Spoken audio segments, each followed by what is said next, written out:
สบายดีคลิปนี้เขาก็จะให้เพื่อนๆได้เห็นการใช้ชีวิตของข้อยเนาะในแต่ละมื้อในแต่ละเช้าก่อนอื่นหมดก็ขอคนละ1ไลก์1แชร์เนาะแชร์ออกไปให้คนที่กำลังท้อได้เห็นเพื่อบางเทื่ออาจจะเป็นกำลังใจให้สู้ต่อในแต่ละเช้าก็สิประมาณนี้เนาะหลังจากที่ลูกเมียไปโรงเรียนไปลาไปการก็สิมาซากรถมาก่อนให้เต็มๆเนาะเพื่อตอนสวยสิได้ไปรับลูกรับเต้าไฟจึงสิบ่เบิดคือมื้อนั้นตื่มเนาะหลังจากนั้นก็มาซักเครื่องซักของเครื่องก็เครื่องเฮานี่แหละส่วนหลายบ้านนี้ก็เอาจักรซักเครื่องไปแปลงเนาะ จักสะเคืองก็ค่อนข้างว่าเก่าแก่3มือดี4มือเพเนาะหลังจากที่ปั้นเครื่องปาไว้ก็สิมาล้างถ้วยล้างบวงต่อถ้วยบวงเสาร์นี้ก็ค่อนข้างว่าหลายเพราะว่าเมื่อคืนนี้มีงานเลี้ยงกินข้าวสามัคคีหมู่เมียเพิ่นมายามมาลิ้นน้ำมาอบอุ่นย้อนหลังปีใหม่ข้อยก็ร้องเพลงไปหลายเพลงเติบคอจนแหบ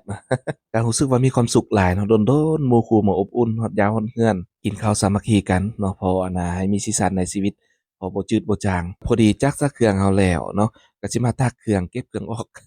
ยกเครื่องออกก็สิประมาณนี้เนาะเงี่ยงจักรมาใส่เลยเพราะว่าเรายื้อบ่ถึงเด้เรายืนบ่ได้เนาะก็ต้องได้เงี่ยงจักรมาใส่แล้วก็จกเอา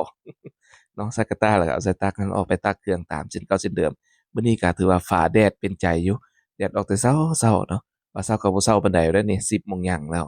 เริ่มเฮ็ดเวียกแต่ตอน8โมงเนาะจน10โมงจึงสิได้พักผ่อนเพราะเราได้คอยเฮ็ดคอยไปเนาะเฮ็ดไปก็บ่ได้หั้นนะเราได้นั่งรอต้องได้ใช้มือปั้นไปเนาะเฮ็ดหยังก็ค่อนข้างมันลำบากอยู่แต่ก็ด้วยความอันนั้นที่ว่าเราลึงเราเคยเนาะ อดทนเฮ็ดไปเทื่อเล็กเทื่อน้อยไปมันก็หักแล้วเนาะอันใดก็เนาะเฮ็ดด้วยใจร่างกายบ่เป็นอุปสรรคเพิ่นว่าเนาะในแต่ละมื้อแต่ละเช้าของข้อยก็สิประมาณนี้เนาะหลังจากที่ว่าลูกเมียไปการก็สิมาซอกล้างถ้วยล้างบวงแล้วก็มีเครื่องซักก็ซักเครื่องตากเครื่องตากของเนาะมีลูกค้าสั่งเครื่องนำก็แพ็กเครื่องแพ็กของแล้วก็เกียมไปส่งเนาะตัดคลิปตัดหยังพักผ่อนเหยียดโตเหยียดขิงน้อยหนึ่งก็พอดีฮอดโมงเลิกโรงเรียนเนาะก็ได้แล่นไปรับลูกรับเต้าอยู่โรงเรียนมากินข้าวกินน้ำแล้วก็ไปส่งลูกอีกเนาะ เพราะว่าแม่เพิ่นเลิกโรงเรียนก็12โมงลูกเลิกโรงเรียน